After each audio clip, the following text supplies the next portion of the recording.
हिस्से में कितने मैच आएंगे विराट कोहली और रोहित शर्मा के, आइए देखते हैं। साउथ अफ्रीका से अब सीरीज है 1 महीने के बाद में। 3 वनडे है वहां पर, भारत में ही होगी, होम सीरीज है। उसके बाद में न्यूजीलैंड से भी सीरीज है, वो भी हमारे घर पर ही सीरीज है जनवरी में। उसके बाद में फिर से एक सीरीज है अफगानिस्तान के साथ में, वो भी होम सीरीज है। तो आप क्या सोचते हैं, आप मुझे जरूर कमेंट बॉक्स में बताना कि जब भारत यहां पर खेला है भारत में, तो भारतीयों का प्रदर्शन कैसा रहा है। रोहित शर्मा क्या 3 सीरीज में रन बना पाएंगे, कोहली क्या अपने बैट से लोगों का मुंह बंद कर पाएंगे। सबसे पहले तो आप ये बताना। मेरा विचार ये कहता है कि इन तीनों की तीनों सीरीज में बहुत ज्यादा दिक्कत नहीं होने वाली है, क्योंकि भारत के पिचेस पर ही ये मैच खेले जाने हैं। गिल ने भी एक बात कही है, उसके बारे में भी अभी आऊंगा। अभी 2 सीरीज और है, उसके बाद में इंग्लैंड में इन्हें जाकर के जुलाई 2026 में एक 3 मैचेस की सीरीज खेलनी है। एंड आफ्टर दैट अगस्त में जा रहे हैं बांग्लादेश, जहां पर ये 3 मैचेस खेलेंगे बांग्लादेश के खिलाफ। अब यहाँ पर अवे की बात करते हैं। इंग्लैंड में भी हमने देखा है फ्लैट पिचेस बनते हैं, बहुत सारे रन बनते हैं, और मुझे लगता नहीं है कि जिस तरीके से दोनों ही बल्लेबाजों को भारत में दिक्कत नहीं होगी, उसी तरीके से इंग्लैंड में भी मुझे नहीं लगता कि ज़्यादा दिक्कतें होंगी। बची है बांग्लादेश की बात, तो बांग्लादेश के साथ में मैं क्या बात करूं। बांग्लादेश ने हालांकि कई मौकों पर भारत को पटखनी दी है, लेकिन वो चीज़ें अलग थी। जो अब की बार चीज़ें होंगी वो बहुत ज़्यादा अलग होंगी। बहुत तगड़ी लड़ाई है रोहित शर्मा और विराट कोहली की, अपने आप से भी और उनके खिलाफ चल रहे षड्यंत्र से। तो इस बार बांग्लादेश को अपनी धरती पर इनसे बचना पड़ेगा। तो ये 5 सीरीज हैं, 15 मैचेस हैं। आप क्या सोचते हैं कि इन 15 मैचेस में कितने मैचेस में विराट कोहली और रोहित शर्मा परफॉर्म कर पाएंगे। मुझे लगता है ज्यादातर मैचेस में वो अपनी प्रतिभा से न्याय करेंगे। रोहित शर्मा के लिए बस थोड़ा सा ये है कि उन्हें हवा में जाने की बजाय थोड़ा सा, जैसे उन्होंने दूसरे मैच में वक्त बिताया, हालांकि बहुत ज्यादा टफ कंडीशंस थी, लेकिन वक्त बिताना पड़ेगा पिच पर। एक बार वो सेट हो जाते हैं तो उसके बाद में हमने उनका गेम देखा है, वो सिंगल से गेम को चलाते रहते हैं। बीच बीच में जो गंदी गेंदें आती हैं उनको वो बाउंड्री से बाहर फेंक देते हैं। That's what makes Rohit Sharma different from others.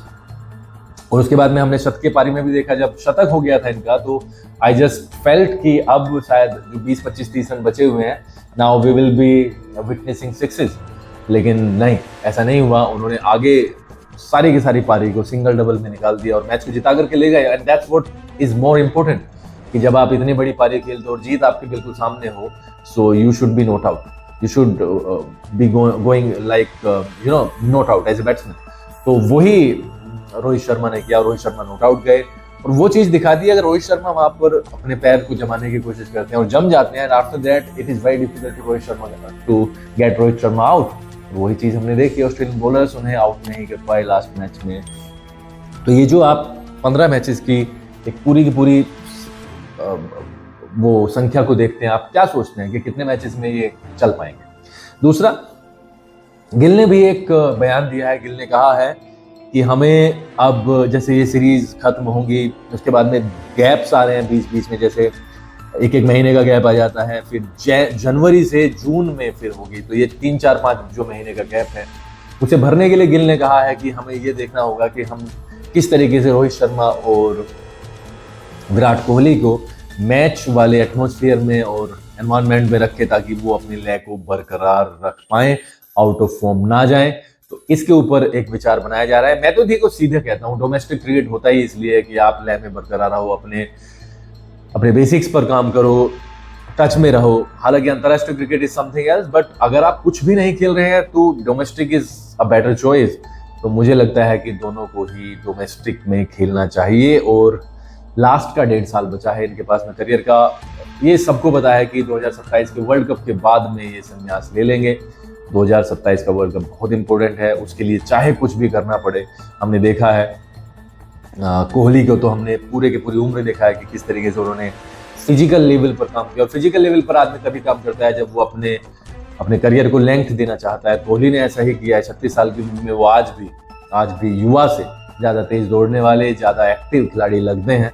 जबकि हमने अभी रोहित शर्मा के साथ भी ऐसा ही देखा। अभिषेक नायर की लीडरशिप में उन्होंने 10-12 किलो जो वजन कम किया है, अपनी फिटनेस को ध्यान में रखते हुए वो ये दिखाता है कि ये प्रतिबद्ध हैं 2027 के वर्ल्ड कप के लिए।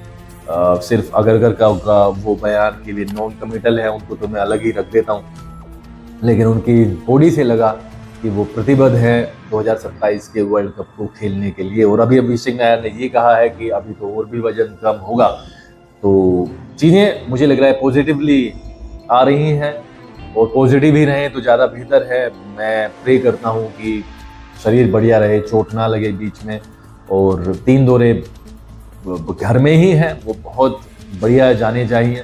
उसके अलावा इंग्लैंड और बांग्लादेश के दौरे में भारतीय अच्छा ही करते हुए आए हैं, होपफुली वो भी अच्छा करें, और देखते हैं क्या होता है सीरीज में, क्या क्या रिजल्ट आते हैं।